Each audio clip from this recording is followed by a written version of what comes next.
Hello everybody, I'm Matthew Boyle from LanguageCardGames.com. Welcome back to another video here at this channel. Thank you so much for tuning in. I wanted to make a singular video about the word categories and linguistic categories in Othertongue 3 and ask for some of your suggestions and ideas. I mentioned it briefly in a recent video where I revealed the theme of Othertongue 3, which would be steampunk, but I think this topic really deserves a separate video.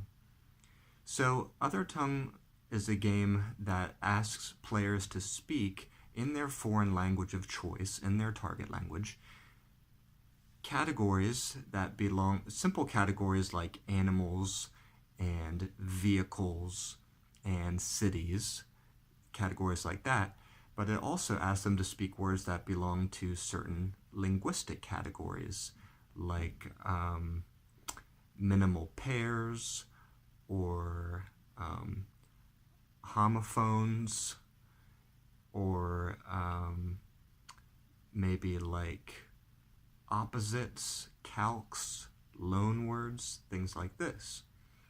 So I'm going to put below in the description and comments of this video a list of all the word categories that have been included so far in Othertongue 1 and Othertongue 2, so that you can make a suggestion that wouldn't be repeating anything. And keep in mind that Othertongue 3 is going to be a steampunk theme. So there's going to be a lot that has to do with industrial advancements in technology, and things like early flying machines and clockwork and automatons and pocket watches and things like wheel lock pistols and rifles and all that kind of cool stuff. I'm actually getting really excited about it. But I want to show you some more concrete examples using cards from Othertongue 2 so you can see exactly how this works and what types of recommendations I'm looking for. So let's look at 3 cards that belong to each of the general categories, okay? So let's look at some word categories first. These are some cards from Othertongue 2, which is sci-fi themed. Here's the back, Othertongue, with the tagline, "Take aim with your target language." Okay, that's not going to resolve, is it? Forget it. Take aim with your target language. Anyway, this card is Telescreen, and it asks you to give an example of a science fiction movie or television show in your Othertongue, aka your target language.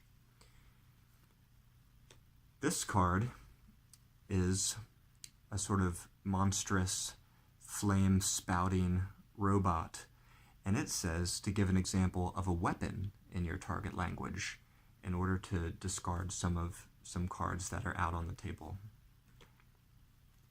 This card is Turntable, and it says to give an example of a musical instrument in your Othertongue. So those are 3 examples of the general word category. Let me give you 3 examples of some linguistics categories.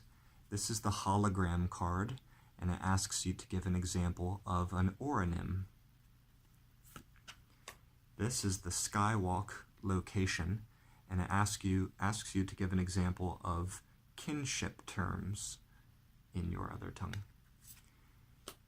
This is an example of the artificial intelligence card, okay, and it says to give an example of 2 cognates. So these are more like linguistic categories. As I mentioned before, there's some others like loanwords. I'm going to have trouble thinking of them off the top of my head. But anyways, I think you get the idea.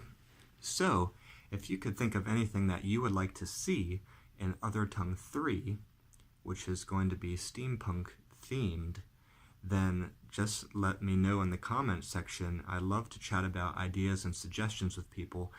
And even if you have an idea of what the rule could be for the card, if you're familiar with how the game goes, I welcome you to suggest a rule as well. In other words, how that card would function once it's on the table. What would it do? Even if you're not exactly sure how to write the rule, if you can give a general idea of how it would work, I can take that and make it work somehow. Alright, that's it for today's video. Thank you so much for tuning in, and thanks in advance for your suggestions. I'll see you back here next time. Bye-bye.